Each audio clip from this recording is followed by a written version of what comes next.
Блюда, приготовленные в посуде из термостойкого стекла, прекрасно сохраняют вкусовые качества и аромат продуктов. Программа «Кулинарная азбука» готовит на термостойкой экологичной посуде Хелпина. Здравствуйте, я известный казанский шеф-повар Константин Рыжайкин. Работал в моднейших ресторанах города. Сегодня мы с вами поговорим о азиатской кухне. Представим паназиатское блюдо под названием суп том-ям. Для этого блюда нам понадобятся различные морепродукты, грибы. Но сперва мы обжарим лук, чеснок и чили-перец. Этот суп очень популярен в Таиланде. Кто у нас отдыхал в Таиланде, они наверняка пробовали этот суп. В разных участках страны готовят по-разному. Где-то овощи обжаривают, вот как мы сейчас, где-то не будут обжаривать, прям бросают в бульон. Но как бы вы ни готовили, вы будете всегда в согласии с какой-нибудь одной провинцией этого государства. Суп острый, поэтому в нем присутствует острый перец чили. Пока жарятся овощи, мы почистим наши тигровые креветки. Самое главное в креветке – это удалить кишечник, который находится у нее в середине. Мы готовим порции на 2-3 порции суп готовим. Ну, на каждую порцию где-то 5 креветок, я думаю, будет нормально. Не надо нам готовить на сильном огне. Готовим так, чтобы лук золотился медленно. О, чили дает себя знать. На этом этапе примерно добавляем немножко порошка карри. Вообще-то сюда лучше положить красную пасту тайскую карри, но если ее вы не смогли достать, можно обойтись и простым порошком карри. Главное, не переусердствовать. Ну все, мы обжарили. Давайте сейчас будем закладывать это все в нашу кастрюльку термостойкую. Лучше этот суп приятно готовить в кастрюле, в которой все видно. Нальем куриного бульона.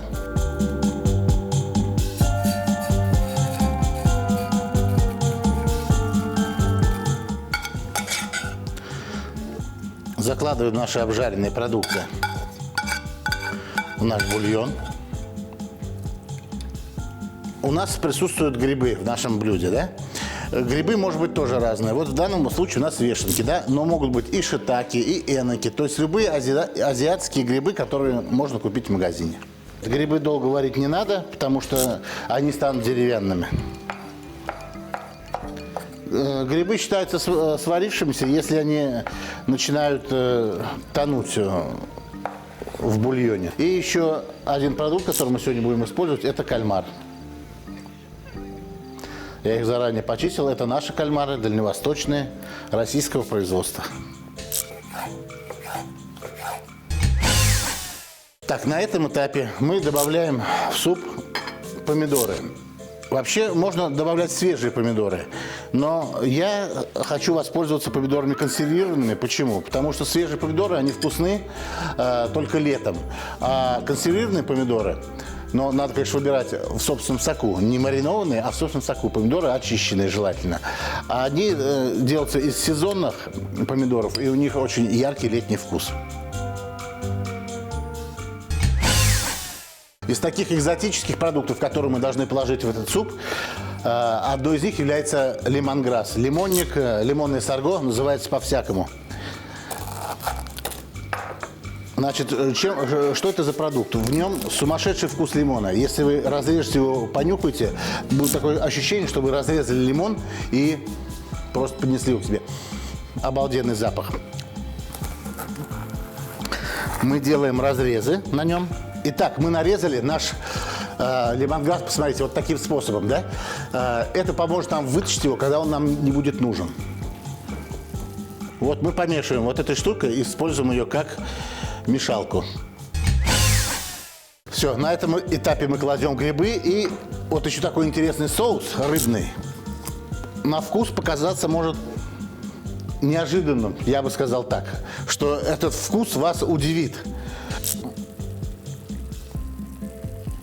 Он содержит в себе 25% соли, поэтому бульон у нас слабо соленый. Мы берем соль из этого соуса. А теперь попробуем.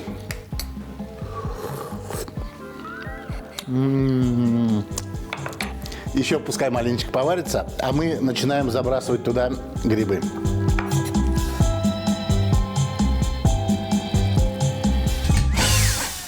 Начинаем забрасывать креветки, но прежде, чтобы погасить небольшую такую остроту, которая может нашим людям показаться слишком, мы разбавим его небольшим количеством сливок или молока из кокоса. Что такое кокосовые сливки, кокосовое молоко? Это просто мякоть кокоса, пробитая с водой вместе. И забрасываем туда наши креветки. Так, ну и последнее, что мы бросаем в наш суп, это кальмары, потому что переваренные кальмары, они будут похожи на резину просто. Поэтому их кидаем в самый последний момент. Теперь остается только ждать, когда у нас суп закипит, и он будет готов.